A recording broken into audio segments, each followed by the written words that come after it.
All right, guys, we are live. One Fun Guy Podcast is in the studio tonight with my guest, Shatter the Moon. Guys, do me a favor, introduce yourself. This is awesome. I'm super excited to have you guys on. All right. I can't wait to meet them too. Who's? Wait, is that us? Maybe. Yeah, that's us. That's us. I hope so. Get it together. Oh, sorry. Get it together. I forgot our name for a second. Yeah. Okay, so you can get to know all of our voices because they're all different. My name is Jax Ransom. I am the bass player of the band. I also sing a little bit here and there. And yeah, I like lit RPG books and long trips in the desert after drinking a bitter tasting tea. You, me, you, me, you. No, me. me, you, me, you. You can go for Me. ladies Oh. first. Oh, fantastic. Thank you so much. I am Riff. Just Riff. Like Madonna or Cher. It's just I play guitar for the band. I like football and violence and blood, gore, and cheeseburgers and stuff. That's all. Me and Riff just You're next. became best friends. It's like stepbrothers. Yay! His ideal night is my ideal night, so that's awesome. You want to do karate in the garage? I do. We're learning stuff here today about each other, I guess. Did not know I that. can go all day with that movie too. I could quote everything from that. My favorite movie. Please don't. I'll do it. Oh. I'll do it. Tell him by the time you put your nuts on his drum set. Oh, Jesus. We don't talk about that. Don't you Oh, dare. I was just going to ask, like, is this a explicit podcast or is No, this no, not? say what you want. So you're talking to hot whiskey right here. That's me with my sultry tones. I like drinking whiskey and vagina. That's pretty much it. You have a lovely one too. Oh, thank you. What's your go-to whiskey? And I do have whiskey with me. What's your go-to? Anything Irish or Scottish, Okay. but Jameson, Jameson, yeah. for the most part, because it's everywhere.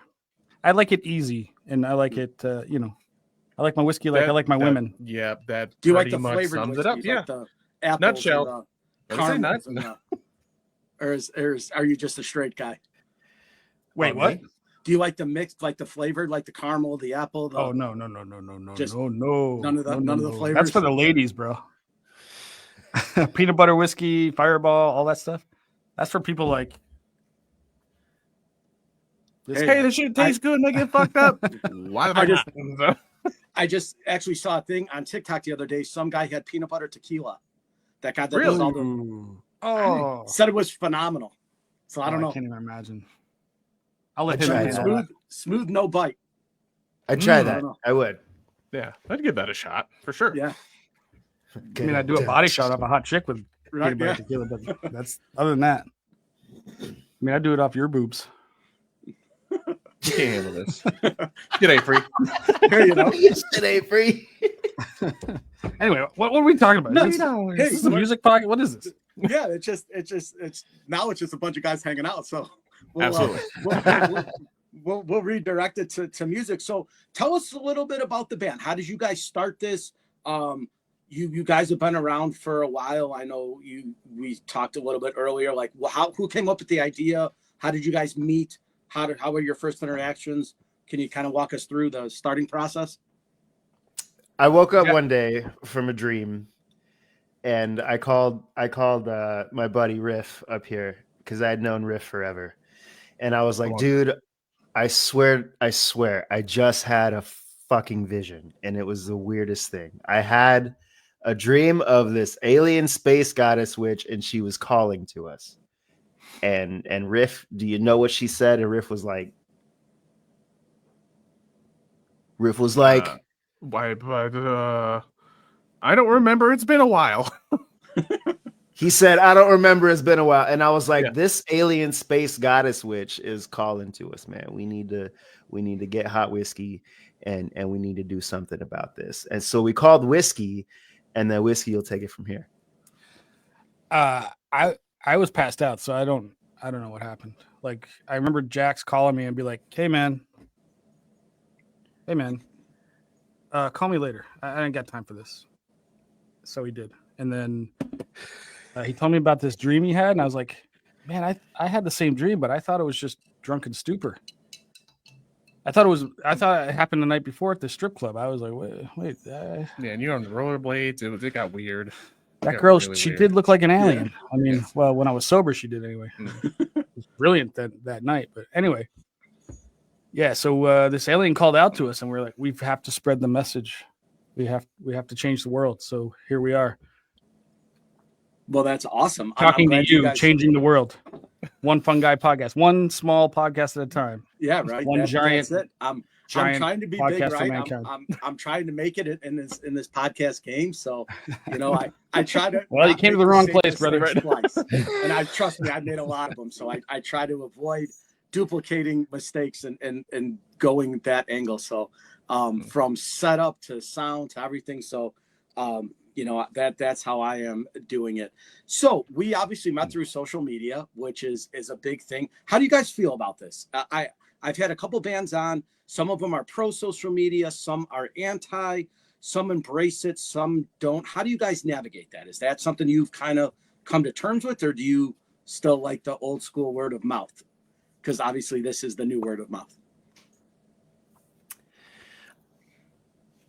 I hate it. Bag. Go Yeah. ahead. Yeah, Jax. Jax has got strong opinions on this. Right. Yeah. I hate it. I love to hear it. I hate it so much because I spend so much time on TikTok because that's where we met. Yeah. I spend so much time on TikTok, and I've met so many cool people, and it's a great place for meeting people one-on-one and being able to have these conversations about music and how you feel about whoring yourself out on entertainment platforms for shit that you don't even do. We're not video editors. We're not actors performing skits. We're freaking musicians, man. Like, we're supposed to be playing music. But when we post us playing music, people don't give a shit. They don't. So you gotta like bend over backwards and lick places where it smells funny to get people. Don't to get him care. excited. What are you doing? Like, come on. That's my specialty right there, bro. Right. Jeez. That's it. And so to answer your question, I'm not a fan of social media, but I do like the fact that the TikTok specifically allows you to connect with one-on-one people in that live format. So Yeah. aside from like Facebook and Instagram and I guess YouTube is a good way to showcase your music videos and I guess just like playthroughs and such, but Facebook and Instagram, aside from like advertising, because I just feel like they're giant billboards now, both of them. Mhm. I guess it's the same thing. Yeah, social media sucks. Yeah, it's weird because obviously it's a networking tool, right? And you're able to connect with your fans and you're able to put your music out.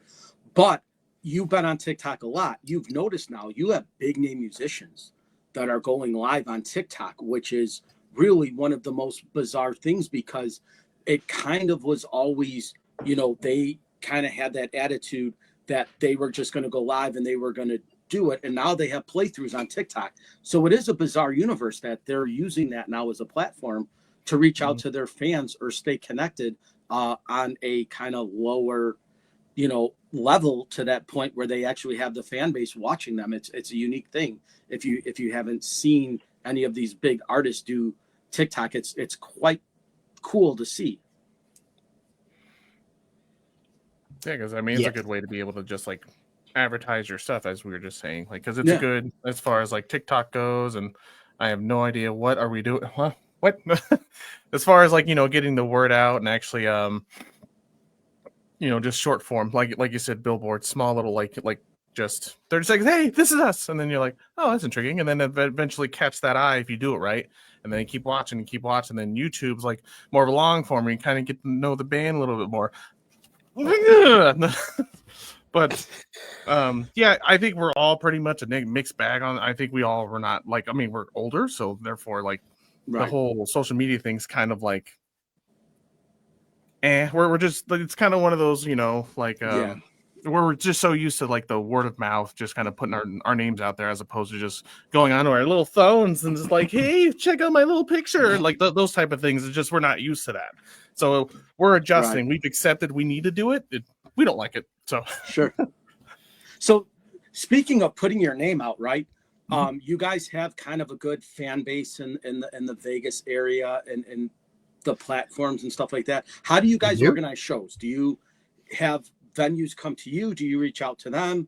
Do you network through other bands that you played with? How do you guys start the like touring process or playing locally versus going nationally or overseas, if that ever comes to well, it's a little bit of everything, but like locally, we're getting to that point where people are reaching out to us. We've had that happen to us. Hey, you might fit well with this band that's coming through town. Open up for them, that kind of thing. We've been at it for a few years, I don't know, 5-6 years, something like that, in this form. That, So, and through the COVID years, it was a little dry, but like we, gotten to know a lot of the promoters. We got to know a lot of the bands. We become friendly. We go to shows. We meet people. It's all networking, in person locally, but social media obviously is more nationally. I guess we haven't really done much internationally, but it's just getting to know people, show up to things, support them, hope they support you, and try to create a community locally. And then they ask you to do stuff. So we've had a lot of that where touch base with like promoters, like even other bands, because other bands are like, hey, we need another band, like we'll take it, and then we'll be able to jump on bills and stuff. So it's definitely like we like either we'll sod off like some promoters, or sometimes like he's saying, we've been getting asked quite a bit as of recently, so it's been nice. Yeah, that's awesome. So when somebody approaches you, how do they reach out to you? Do they reach out to you on social media? Is it like an email thing? Do you guys respond back? Is it like walk us through the process of somebody says, hey, we want you to play or open for this band? Do you guys make a team decision? Is it just one person saying yes and hopefully the other two guys are on board, or how do you guys do that? Well, it's a little bit of everything, but a lot. The promoters we work with contact us through different ways. Our email is hopefully the best, but people will reach out to us via social media.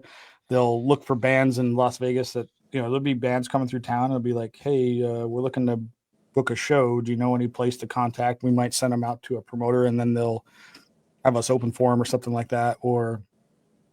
But for the most part, it's getting to know the promoters. That's probably your best bet, is to find out who your promoters are in your area, get to know them. That's how we started. I reached out to the promoter I knew when we first wanted to start playing out, and we had a decent half-hour set that we could put out. And then we got to know the other promoters in town through him. And, you just build it through there. It's a lot of like showing up to shows, make sure they see you there. You got to support so that they know that you're supporting as well as performing. That's a big part of it. A lot of people miss out on that. You got to show up to things so they get to know you. And then they think of you like, oh, you would fit good with this. I think that's a lot of what we used to do. Jackson and I used to do a lot of that, going to shows and just like, hi, we're here. Hey, we're here.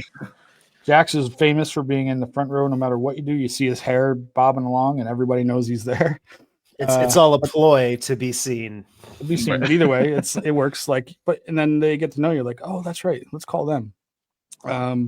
We've got a lot of that way. And then you got to try to sell tickets, of course. That's always a big part of it. But you just got to bite the bullet and push your stuff and try to get people to show up to things. That's kind of how it's done. That's awesome. How is the scene out there in Las Vegas for hard rock and heavy metal? Is it kind of picking up steam, or is it like always kind of been there? Is it a new thing? That says it all, right?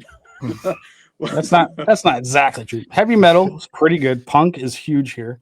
Hard rock, not so much. It's like metal, like I don't know, thrash and death metal is fairly popular here. That kind of stuff. Mm-hmm. And then punk music is huge here. I don't know why. It's just such a scene here. Yeah, we have quite a few hole in the wall like bars, dive bars, essentially. Even a bar called dive bar. Just people like punk. I don't know why, but they do. And so hard rock, the double down is a little less so, but it's there. It's just you got to find it a little bit. Okay. because the scene where I'm from is all over the place. Like Chicago has its ups and downs, but I was just saying the other night on my podcast that like other than Disturbed, Chicago's never really had like a famous metal band like come out of it for as many years as we've been a city with musicians. Like we don't have that many like hard rock and heavy metal bands that like start in this area. You know, we've had a few of the stoner rock bands like Pelican came out. They went on tour with Queens of the Stone Age back in the day, but I mean, we haven't really had anything like as far as like a Chicago band other than Disturbed is really kind of, you know, two of the guys from Mudvayne grew up in here around here. You know, Tom Morello from Rage Against the Machine grew up in Hoffman Estates, but I mean, they claim LA as their home band.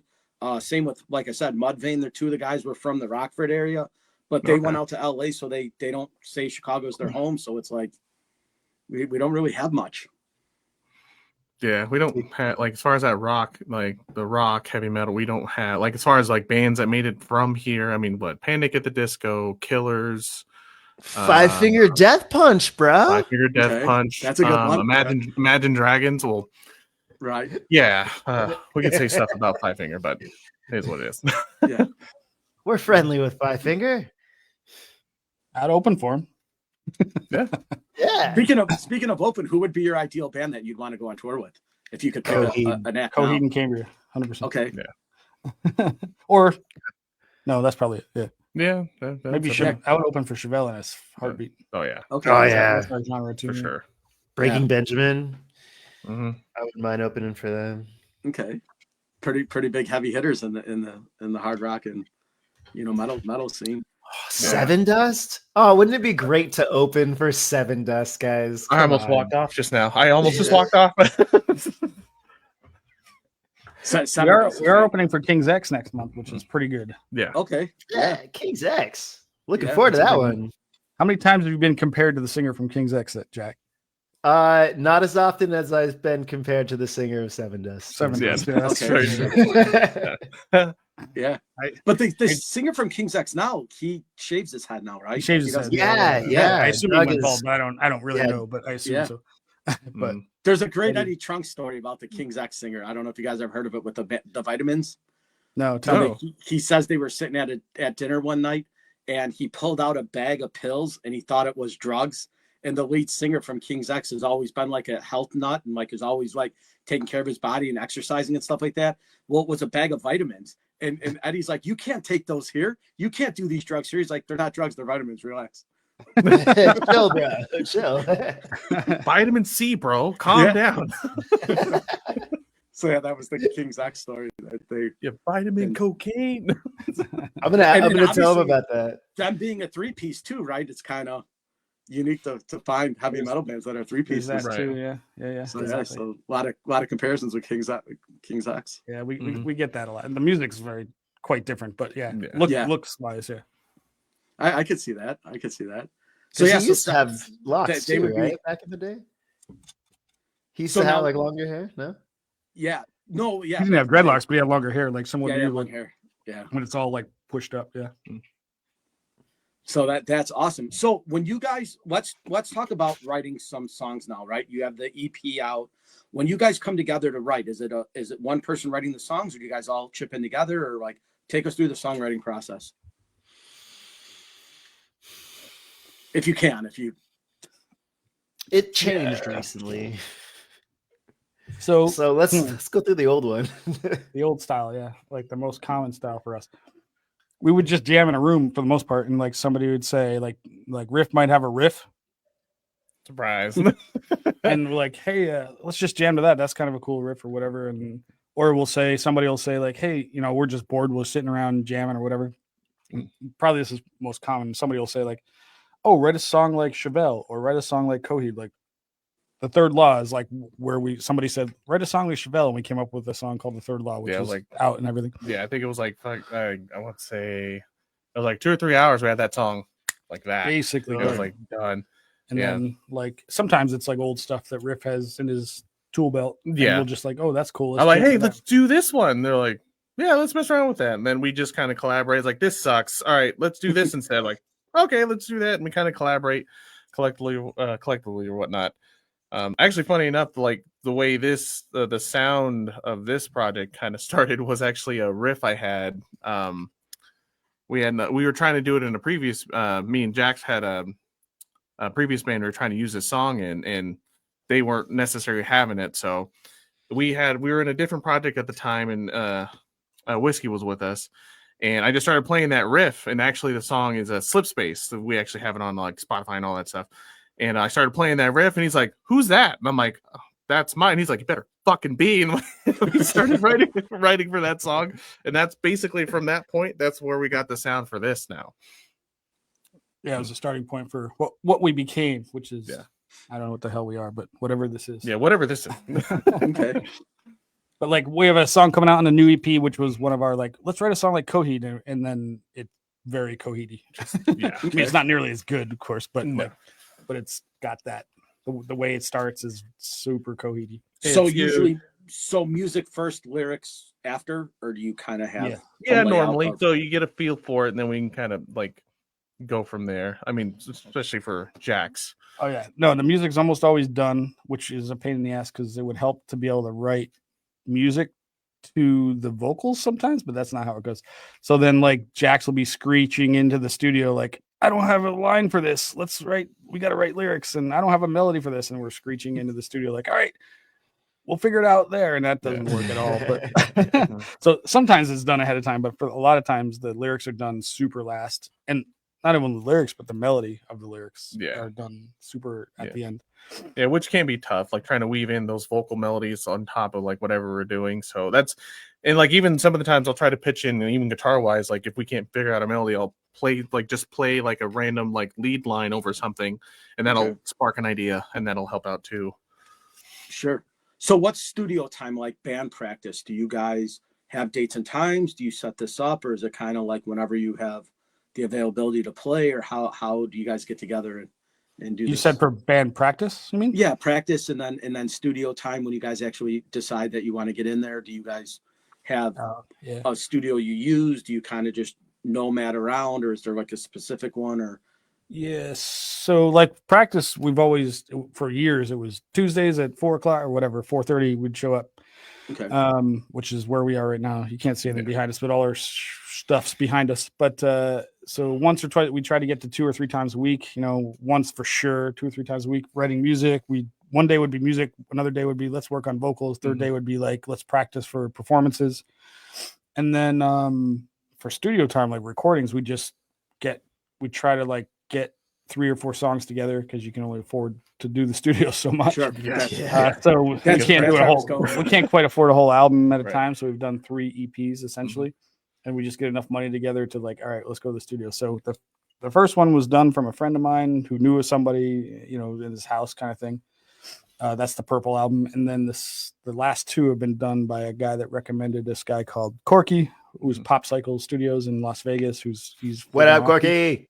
Phenomenal. Yeah, friggin' awesome. So we were looking for somebody to help produce us versus just engineer. So I reached out to a buddy of mine who's like a super pro in Vegas, and he recommended a few, and Corky was the one we went with. And he's friggin' awesome. Yeah. So the last 2, the one that's about to come out was also done by him. I don't know if Jax shared any of it with you or sent you anything, but the new one is our best yet. We're super proud. Happy with it. Super proud. Yeah. And that's coming out awesome. As you guys, next month. Yeah, if you guys send me anything, I'll put it out for you guys. I'll share it with everybody. I kind of been sharing out the videos now and going through the TikTok stuff and reposting and everything like that. So like I'll do my best to wherever I can hook you guys up for sure. So when you guys do this, how do you create like your artwork and your albums? Obviously, there's a lot of depth to the lyrics, the stories that you guys tell, the artwork that's involved. How is that entwined? Do you guys do your own art? Do you reach out to people? You want me to take this, Jax? He's thinking. Yeah, because you've been doing most of it, man. I did the first one, you did the other 2, and they've been friggin' dope. So yeah. So AI art is an amazing thing, except it's highly frowned upon to use AI art. But the first album, Jax reached out to Fiverr or something. Fiverr, some guy in India made it or something. And Pakistan. it's awesome. brown people. I don't know, dude. What? I don't give a fuck. So Did you just tomato that shit just now? Jeez. you know, that's what it's all the same. So I can't insensitive jerk you. It's But culture. anyway, so the second one, Entity, our second EP was done more or less by me on AI Midjourney or one of those, and then with some manipulation by a friend of mine in Australia who helps us, like, she's an editor and she helps us kind of fine tune the stuff once we get the picture we want. She's awesome. Yeah. And then the third one, which is coming out, like I said, we pick a color scheme that we want to go with. Every album has a color scheme that we stick to. Mm-hmm. This is all his idea, by the way. Yeah. Yeah, the color scheme, like, I wanted, it's like Weezer, but like cooler, because, you know, so we try to go with like cyberpunk themes for each album. So the third one coming out was, again, we hired like 2 or 3 different artists because people frown upon AI art. So we're like, all right, let's try to find somebody that could do it. So it looks real, you know, looks like, you know, and everybody either disappeared, backed out, came up with something that didn't work for us. I'm like, all right, F it. I'm just going to do it myself, and went back to Midjourney and came up with one, and I'll send it to you so you can see it. But, and then had my friend in Australia manipulate it and make it look, you know, a little tighter, you know, cleaner, whatever. Yeah. And, So more symmetrical. Yeah. And it's just awesome. Like, so that's kind of how we do the art. Like, and it's a colossal pain in the butt because we can't agree on anything, but other than color scheme. And then, that's how we've done the art so far. That's awesome. And as far as the AI art, how would anybody know the difference? Right? When you really think about it, if you have it, like, you could tell it's digitized, but a lot of people are using it as a tool, right, to create art. And how would anybody really know? I mean, it's kind of, if you did it, it's, I mean, I know you guys would know, but I mean, like, from a viewership perspective, like if you put a cover out, right? Oh yeah. From like layman wouldn't know at all. Yeah, but people in the industry might. So like, I've definitely seen people post stuff on the various socials about, like, you know, hire real people because blah blah blah, whatever. And I get it, because AI music sucks, and, you know, I get like why. And as an artist, I want to support other artists, and we want it to look good, but we just haven't. It just hasn't happened yet. Hold up. I've got a caveat to that. Uh-oh. Because we are a sci-fi rock band who is acting upon the wishes of an alien space goddess witch named Gaia, we actually work with an AI named Freddy. So we're really just asking his cousin just to make some art for us. So, you know, I think as Shatter the Moon, it's not out of place to have some AI art around, because we interact with our AI on stage anyway while we're playing shows. Touche, sugar tits. I like it. Touche. You're justifying it from the back end, and I love it from the back end. So, right. Hey, man. So, you know. So speaking of like the art now, I'm going to talk about another sensitive subject. How do you guys feel about backtracking vocals and instruments when you guys are live? Because I know a lot of people do it all the time. So you don't have an issue with it? It's not at all. We okay. But we can rock a raw dog show. Yeah, we're putting on a show. We had to raw dog it once because everything failed. Yeah, and we can do. And that. it was fun. It was all right. Yeah, we made it work. Yeah, but I was just I saw a show the other night, and it was 2 of the guys that were in Mushroom Head. They have a new band called not a new band, but a revamped version of Vantana, and then they played with Cyclone 9, and 4 out of the 5 bands that were live, none of them had bass. They were all backing bass. Yeah. So it seems like that's the norm. Yeah. So it was weird to not see a bass player in the band. And then when we talked to an artist I had before, they rent everybody. They said, when we go on tour, if we need a bassist, we hire a bassist in that city. He or she plays with us for that night, plays our set list, and then we pay them, and they're done. So I just thought it's been kind of interesting now that we're like a 4-piece band would go on a 3-piece, and I didn't know if it was to split financials to make more money amongst the 3 and just backtrack the bass. But it was just interesting that like they weren't taking the full band out with them. I don't know if it was just because they weren't available, or if they just said, well, we can just program it and we could save a couple bucks and put a little bit more money in our pocket. Did you guys come across it that way, or I how do you doubt feel it's about I it? doubt it's financial. I mean, it could be, but I doubt that's the case. I've definitely seen that. I went to a show at Jack's, and it was the first time I ever saw it. They didn't have a bass player, but I heard lots of like bass on stage. What was that show, Jack's? What was the one we went to at House of Blues? House of Blues. It was Make Them Suffer. Ah, yes. Right. So we That was a saw good quite a show. few bands. One of them didn't have a bass player. And I was like, wait a minute, they don't have a bass player. And it was the first time I ever saw it happen. But we've actually been flirting with this idea. Jax has, because he's the bass player, but he also wants to do some songs where he just sings without the bass. Mm-hmm. So we've talked about this as a possibility. Of course, it has to be something that we've recorded that's good first. Sure. So it can't be like something that's brand new. We can't do it that way. It would have, it has to be something that's recorded. But I don't have a problem with it. Like, it just was weird the first time I saw it. It doesn't bother me. Like, if it makes a better show or performance, I don't care. Yeah. But okay. Because I know, like, obviously when Motley Crue started doing the vocals, right, everyone was like, he's obviously singing to a track. It's not him, because his voice breaks down. Vince has been, in the business forever, but they caught a lot of flack for doing it. And it was, but they had, obviously depends on what level. Depends on what level they do. And I completely understand. But at the same point, it's like when you have a band at that level doing it, and everyone seems to be split. Some people are for it because it sounds better. Some people are against it because it's not him. But at the end of the day, they still sound like Motley. So it trickles down, I think, to the smaller venues where people can do it, and it just sounds better, in my opinion. Right. I know. For me, the way I would put it too, for me, like, for instance, like, I have like guitar parts where I kind of want to harmonize and do certain things, but I don't think financially we want to pay for another guitarist just to do that. I mean, because I only need it for a few parts here and there. Mm-hmm. So why not just have that backing track? I'm playing the parts. I know how to play those parts. I'm not backing tracking it because I can't play it. I played it. It's recorded. I did it. Therefore, it's just me on top of myself. So instead of just bringing a whole other body just to play this little part, and then I don't need that person anymore, what's the point? Like, just might as well just backtrack it and just have it on top. It's just it's performance wise. Like, you're trying to put on a show. So I don't see a problem with it. Yeah, some people hate it. It doesn't bother me. Yeah, as long as like most of it's reasonably live, like I don't care. Yeah, like, but if you're faking it, then I can kind of see where people have a problem with it. For sure. It was a huge controversy when they did it, and it was all over social media, and people were blasting them, and it was like, obviously I'm a huge Motley Crue fan, so I was like, I didn't really see the issue in it. And obviously Vince is older. I know Axl's been doing it now with Guns N' Roses. His voice is cracking. He can't hit the high notes anymore. A lot of the metal bands don't have to worry about that if they're growling, because they don't really, you know what I mean? It's a whole different genre. It happened to somebody recently. I forget who it was. Maybe Ronnie Radke or one of those bands that had their laptop blew up, and then they canceled the show, and people were pissed because like, just do it anyway. But they were like, no, we're not going to do it. So, like, I don't know. We've had it break down, and we just did it raw dog, as I prefer generally. But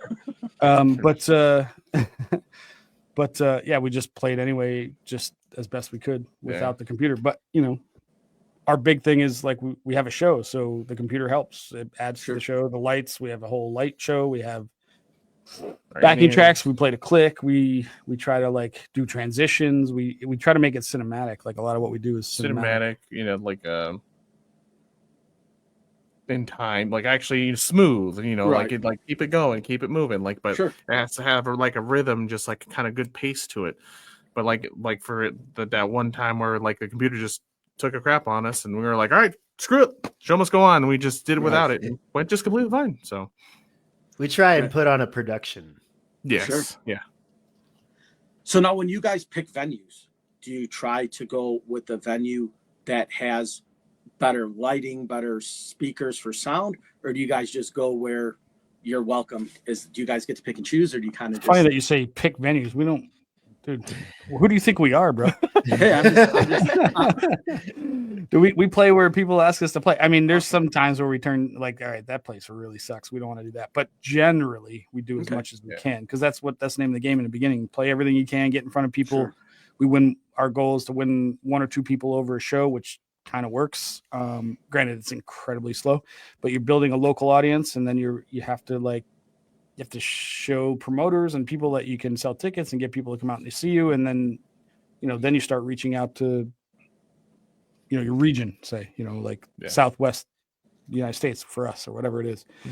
But yeah, for the most part, it's we play where people ask us to play. If it's cool, maybe if it's a cool venue with good sound, we might hire a photographer or video person to like come out and do that. If it's not so much, then we just play the show and try to win somebody over, sell a couple t-shirts and hope for the best.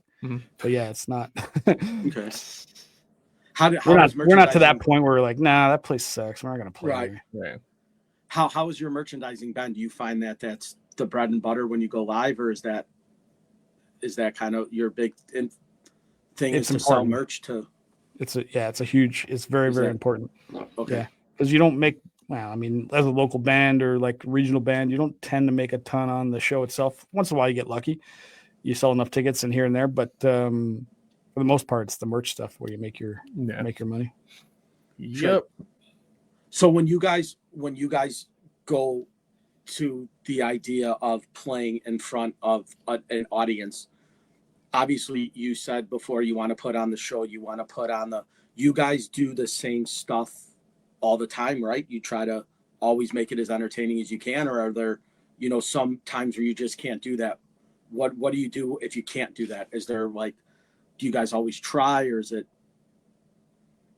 Yeah, I'd say we always intend to. Like the show is planned very carefully. And the only time we wouldn't is if something goes wrong on setup where the computer doesn't work, say, or something. But like we have a light show, we have our homemade lights. It's like timed down to the second. Everything's timed. Everything, the lights go off to what we're doing.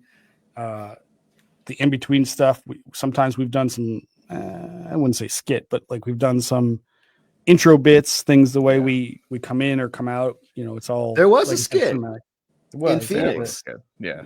Yep, Phoenix. I remember that. Yeah. So so it's all very well planned in our ears. We have it. It's just like any pro show you'd see where everything's happening. We know what's about to happen because it times it down to us. We count down in our ears. People can't hear it, but it's like, oh, Jax, you're about to say this at this point. 3, 2, 1, and then something happens or whatever. So we have a lot of that. But if it goes wrong, we just play songs and talk to the audience, But make it work. But it's planned. Like there's a lot planned. There's a lot of like interaction between us that's intentional. So we did a show where Freddie talked to us. We did a whole, and it's gonna become more of what we do in the future. But where we have our AI helper who's on stage with us, just a robot basically, who we talk to during the show. It's like, oh, he's gonna, and when we convert Jax into just singing, sometimes he's gonna play bass. So our robot companion is gonna play bass while Jax sings only because he wants a break. So we have all kinds of right. stuff. Yeah.